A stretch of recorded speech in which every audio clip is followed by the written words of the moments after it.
Welcome back, Defenders. Jake here. Happy 4th of July to all my American viewers. Here in the United States, this is a very important holiday in which we feed hot dogs to our children and blow stuff up in the sky. And here's a tweet from Jessica Berlin. To all those who say a highly motivated but outnumbered, under-equipped volunteer army will never be able to defeat a vastly larger, more powerful imperial foe, happy 4th of July. And all kidding aside, apart from Canada, there is no nation in the world closer to the United States than the United Kingdom. We love the Brits here in America, but 240 years ago, we did fight a war of independence, and this war lasted 8 years, until eventually the British decided they didn't want to do it anymore. And I do believe that Ukraine is truly fighting a war of independence from Russia and the Kremlin forever. And they're going to win this war faster than the Americans did in less than 8 years. Hopefully they can do it in 2 or 3. And every week they're making progress. Ukraine liberated another 37 square kilometers over the past week. It's very difficult work, clearing out these trenches, these defense lines, these fortifications. And it's summertime. It's hot everywhere right now. Fighting across all theaters, Russia ramps up assaults in Luhansk and central Donetsk to stretch Ukrainian defenses. Meanwhile, Ukraine is pushing on Bakhmut's southern flank in possible attempt to encircle the city. So when we switch to the military map, there's a lot going on. Currently, Russia is amassing forces in Crimea to make it look like they want to go on the offensive in the Kharkiv region, possibly try and recapture the city of Liman. I don't think it's going to go well, but Russia wants to look like they're on the offensive so that their supporters have something to crow about. But meanwhile, they are losing territory on the flanks of Bakhmut. Ukraine every day inches forward, retaking territory towards the village of Klishivka, as well as advancing in the north. The possible main vector of attack for the Ukrainians, I still argue, is in the Zaporizhzhia front. They're still inching forward a little bit every day, making progress both on the Zaporizhzhia side and the Donetsk side of this geographical divider. But possibly the most fascinating front to watch has to be the city of Kherson, as Ukraine boldly is using the ruins of the Antonovsky Bridge to get across the river. They're making a push to try and capture the village of Oleshki. This part of the front has the least resources being dedicated to it by the Russians, because who would be crazy enough to try and cross that river? And Ukrainian special ops troops are crossing the river, drawing a powerful Russian counterattack. A couple days ago, Russia launched some Iskander missiles, their best stuff to try and dislodge the Ukrainian forces from this bridgehead. But Ukraine is keeping up the pressure, crossing the river at will, moving in troops and supplies, trying to gain control of this city down here, Oleshki. Ukraine does have an advantage in that the city of Kherson is elevated, so for mortar and artillery attacks, they have better line of sight, they have more resources. Given the city, they can operate drones more effectively. Additionally, the Ukrainian military continues to hammer Russian supply lines and logistics. Explosions were reported in the coastal city of Skadovsk. This is probably 80 kilometers south of the city of Kherson. Tokmak is a favorite target these days, getting hit almost every night as lots of Russian supplies go through this city before moving to the front lines. And Defense Minister Sergei Shoigu breaks his silence on the Wagner rebellion. It was looking touch and go whether or not he'd be immediately removed, but it does look like he's resuming his normal duties, appearing in uniform and speaking to the other Russian military cadre, and Shoigu praises army loyalty during the mutiny. And to be honest, yes, Russian officers were not declaring for Prigozhin, but they also weren't doing a lot to defend Sergei Shoigu. This guy, Russia's Air Force Chief Surovikin, put out a video condemning Prigozhin, telling him to stand down, saying that it was treason. Yet Surovikin is in custody. He's not been seen or heard from in over a week. Same is true for Gerasimov. Nobody has seen or heard of Gerasimov in over a week, and that guy is supposed to have the nuclear codes. But for Surovikin, he's reportedly being isolated at the approval of Shoigu after others have denounced him as being a Wagner sympathizer. The reports is that he had a heads up from Prigozhin what was going to happen, even if he necessarily wasn't a co-conspirator planning to participate in the coup. I appreciate this. Somebody down in Australia has been making missing person posters. Sergei Surovikin, last seen on Friday, June 23rd. And they've been posting these missing person posters on telephone poles. So I appreciate the humor, guys. It's pretty brilliant. But this begs a good question. Is Russia now at a disadvantage if all of the Wagner mercenaries have to leave the war zone in Ukraine? Wasn't this at least 30,000 soldiers? They're being redeployed either to Belarus or Africa. Putin gave them the option of quit the Wagner group and go home, go to Belarus or abroad, or sign a contract with the Russian MOD. But I don't see why any Russian mercenary would bother signing a contract with the MOD if they can just get out of the war entirely or deploy to Belarus or Africa. And when we talk about the numbers, is Russia's manning struggling? I don't know how you can ignore reports such as this. Ukrainian soldiers have captured a 62-year-old Russian man by the name of Mikhail Osipenko. He says he was forcibly mobilized into the Russian army on June 12th due to his previous military experience. This is not a new conscript. Russia says no need for further mobilization, but mobilization never stopped. They're just doing it in smaller daily quantities. So this Russian man is 62 years old. Yes, he has military training and experience. But they mobilized him, and within a month, sent him to the front lines in a trench somewhere, and he was captured. Here's an amazing 7-minute clip from Dmitry at War Translated. If you want to feel and experience what it's like clearing out these tree lines and these trenches, I recommend this video, but there is graphic violence. But I do want to play for you a small clip in which an elderly Russian man has been taken prisoner, and the Ukrainians are asking him, "What are you doing? Why are you here?" Ну шо, блядь, старый? Как дела? Нахуй оно тебе надо было? 59 лет мне. Да я понял. Нахуй оно тебе надо? 7 апреля исполнилось. Вот нахуй оно тебе надо, братан. За внучек. За ко? Да я... За ко? Зетовец я, зетовец. На за яких внучек? 2 внучки у меня. Ты за бабки, да?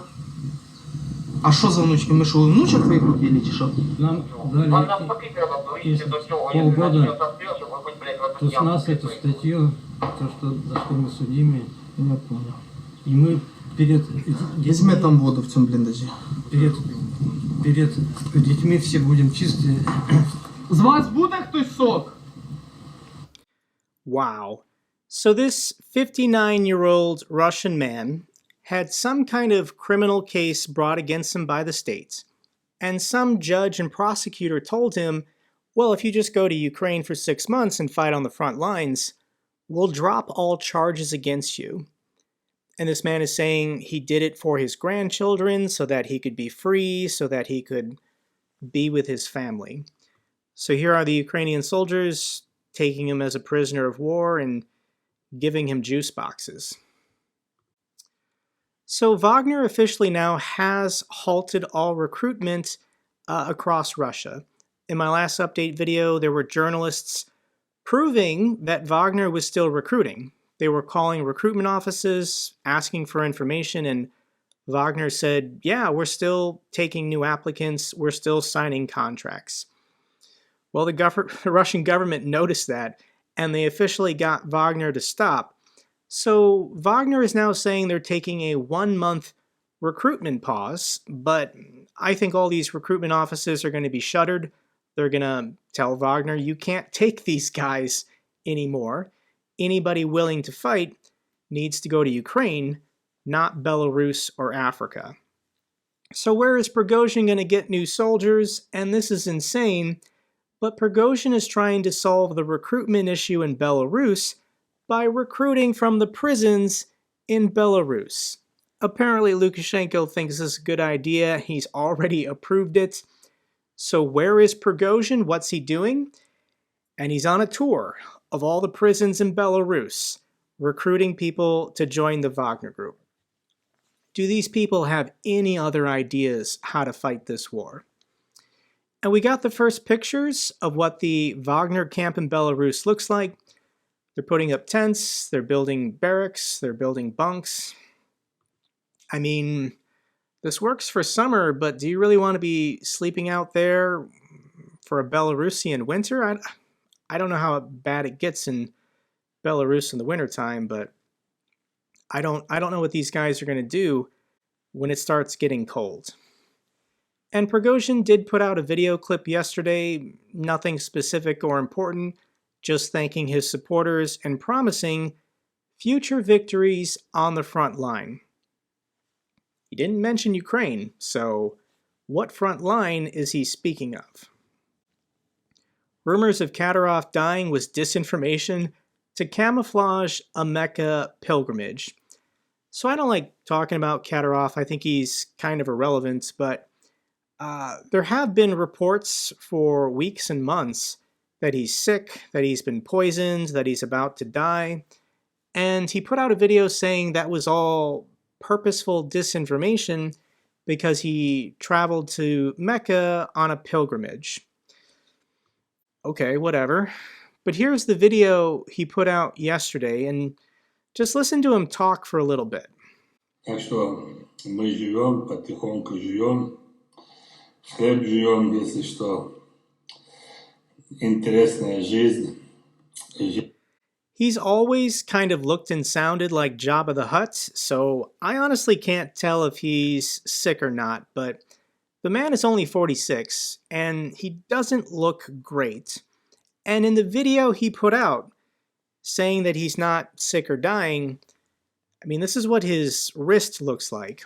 You can experience bruises like this when you're being given IVs, so he has been receiving some kind of medical treatment for something, but I don't know, he's 46. I'm not confident he's going to make it to age 50. What happens to Kyiv if the Zaporizhzhia Nuclear Power Plant is blown? Officials are downplaying concern. If the Zaporizhzhia Nuclear Power Plant is blown up, the official advice to Kyiv residents is not to panic and wait for instructions from the government. Kyiv embassies and NGOs don't seem worried either. So if there is a serious threat that Russia's going to blow up the Zaporizhzhia Nuclear Power Plant, why aren't more NGOs in the country and foreign governments, their ambassadors and dignitaries in embassies, why aren't they issuing warnings to their citizens in the country? One, maybe they just don't want to panic people and they're hoping the Russians won't do it. I honestly need to educate myself more about how these nuclear reactors work.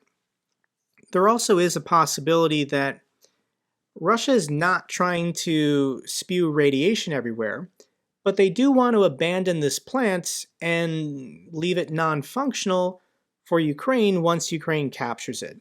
So there is a possibility the plan is to destroy the plant, but not cause uncontrollable nuclear reactions and meltdowns comparable to Chernobyl. Perhaps their goal is shut everything down, cool everything off, and then just destroy everything so that Ukraine can't use it for itself in the future. If Russia does cause a Chernobyl-like event multiplied by 6, I mean, Crimea is not even safe. Retreating from Kherson and Zaporizhzhia to Crimea, that would be the end of functional civil society in all of this area. So we're going to know more soon, but hopefully the Russian commander or soldiers stationed at this plant, if they're ordered to blow it and retreat, they'll just retreat and they won't blow it, because who would be crazy enough to do that? The Russians. The next story, unfortunately, is very sad, but I do want to mention it. Ukrainian writer Victoria Amelina was killed in the Russian missile attack on the pizzeria. Days after she was injured from multiple skull fractures in the Russian missile attack on the pizzeria in Kramatorsk, she died from her wounds. Here's a post about her on Ukraine's Ministry of Defense main page. Victoria, a Ukrainian writer and war crimes researcher, died in a hospital after being critically injured. On June 27th, she was dining with a delegation of Colombian journalists and writers in the city's popular pizza restaurant when the Russians hit it with 2 Iskander missiles. Victoria was one of Ukraine's most celebrated young writers. All Russian war criminals will be brought to justice. So here is her Twitter page. She has 38,000 followers. This is her last post from June 26th, the day before the missile attack, welcoming this journalist from Colombia. Here's the top comment on her post. I'm sorry that you will never read this and won't write anything. I didn't meet you, unfortunately, but I read a lot about you and your brave life. Here's a post from Victoria from December 22nd. This was 6 months ago. This is what she said. I promised my kid to stay with him in Poland till New Year's Eve, yet somehow I just got a ticket to Kherson. I love him so much, perhaps a bit more than Ukraine even, but he is safe now and Ukraine isn't. I already told him and he understood. So Roman was at the pizza restaurant in Kramatorsk when it was bombed by the Russians. And yesterday he posted a story on Instagram. He's speaking in Ukrainian, so it's subtitled. I'm going to read for you what he says in English. I was not familiar with Victoria before hanging out at this pizzeria. She knew me through my videos, and also our mutual Colombian friends were there. She was a very interesting woman doing a documentary about Russian crimes in the deoccupied territories. She was so happy. We were all talking in such a pleasant atmosphere, talking about what delicious food to order and other pleasant topics. Then there was a great explosion and people cried out all around. And when I reached her, I saw that a metal pipe had broke out part of her skull. She was rapidly losing consciousness. I didn't know what to do with such an injury, but immediately realized it's over. Then medics approached. They also couldn't do anything. The part of her skull was apart. Neither medics nor I could do anything. The only good thing, evacuation came quickly. And they brought her to a hospital in Dnipro. Today I heard that Victoria passed away in the hospital. It's so cruel when you are a warrior and you are near innocent civilians dying. I couldn't do it, and I don't want to, but it's very hard to go through this.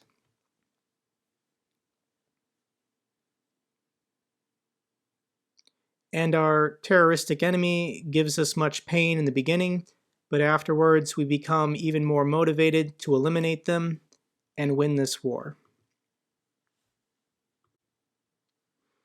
President Zelensky gave an interview to CNN, and he clearly stated to the entire world, "This war will not be over until Ukraine liberates Crimea. 100% of Ukraine's territory has to be liberated from the Russians. Russia cannot be allowed to keep any territory that they seized with their military. Otherwise, they're just going to do this again in 3 years, 5 years, 10 years. If we set the precedent that if you attack your neighbors, doesn't matter how many losses you take, eventually negotiations will occur in which you can keep some of that territory, then Russia's never going to stop. They're going to continue threatening their neighbors, because once again, Putin and the Kremlin doesn't care how many Russian prisoners or 60-year-old men die on the front lines. All Russia cares about is taking territory and expanding their borders and resources.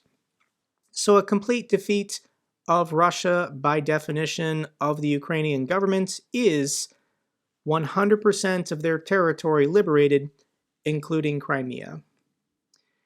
And here's an interesting story. Army fires Tomahawk missile from its new Typhoon battery in a major milestone. The U.S. Army says it has now successfully fired Tomahawk and SM-6 missiles from its new ground-based launchers. Who might be interested in some ground-based launchers? And I'm just joking here. What the United States military needed to do is diversify their ground-based launch capabilities. The United States has GMLRS and ATACMS, but as far as medium-range missiles, it's just ATACMS for the United States Army. The United States Navy and the United States Air Force have lots of capabilities, but a blind spot in the United States military has been exposed. So I'm sure over the last year and a half at the Pentagon, they've been working on this solution because the Tomahawk cruise missile is operated by the United States Navy. It's been designed to fire from ships and submarines. So what the United States military did is they built a truck that can fire one of the United States Navy's cruise missiles, thus giving us a new capability, thus making the Pentagon feel more comfortable about giving away some ATACMS. So I do think ATACMS will be approved and they will be arriving hopefully this month, but for sure by the end of the summer, and they can start making a difference on the battlefield. In my last video, I shouted out some companies' names about Western companies still doing business in Russia as normal. People in the comments section said, "Jake, we should organize a boycott. We should put pressure on these Western companies to pull out of Russia." So here we are. I'm going to start naming names. And there's a Twitter channel called Ukraine Solidarity Project. If you want to follow them or reach out to them, they're the ones naming and shaming. And the company I want you to get mad at this week, to focus on this week, is Unilever. Unilever, a year and a half ago, said they would pull out of Russia, that they would not do business, but it was a lie and they're doing more business than ever. Continuing operations, continuing sales, continuing to pay taxes to the Russian government. So Unilever owns all of these brands: Ben & Jerry's ice cream, Klondike bars, we've got Skippy peanut butter, Hellmann's mayonnaise, Q-tips, Vaseline, Dove soap, and Axe body wash. So if you want to participate in a boycott, don't buy any of these products. If you want to go on social media and harass Unilever, send them messages saying that continuing to operate in Russia is helping to participate in their genocide in Ukraine. Do it. Good news for Ukraine, dozens of Leopard tanks from Germany and Denmark will arrive in the coming weeks, according to the German defense minister. So Fantastic news from Germany and Denmark. Final clip I have for you are Ukrainian defenders playing a simple game. I'm not going to explain it, but just watch and see if you can figure out what are the rules.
It's a free form of entertainment, so I would play.